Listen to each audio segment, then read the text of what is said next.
Alors j'ai déjà signalé le problème avec France Culture de l'entre-soi féminin, qui devient quelque chose d'effarant, quelque part. Effarant. Non, pas effarant.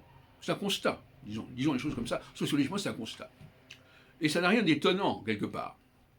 Parce que tout groupe tend, quel que soit l'objectif du groupe affiché, il a une sorte de socle beaucoup plus matériel, beaucoup plus concret, beaucoup plus viscéral, je dirais. Je vais remarquer, par exemple, pour les milieux juifs laïcs, dans les années 90, où il y avait essentiellement des juifs polonais.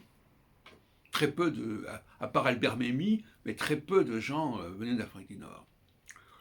J'ai pu remarquer aussi dans nos cafés philo McDo l'absence de femmes, etc.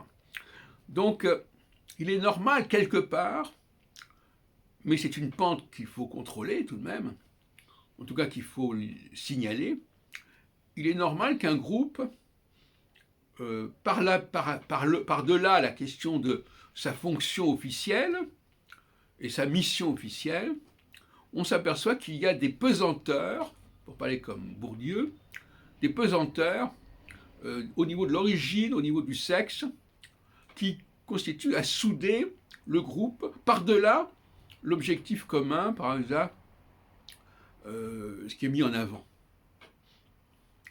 Et donc, on est dans ce que j'appelle l'entre-soi. Le groupe ne peut se pérenniser que dans une forme d'entre-soi.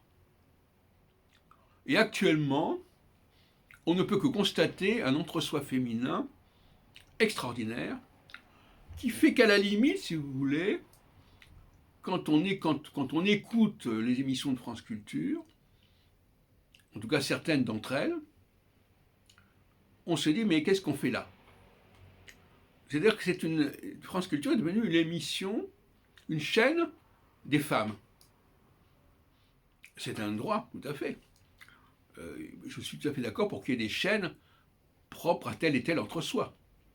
Le problème, c'est que ce n'est pas dit comme ça. C'est tout le problème.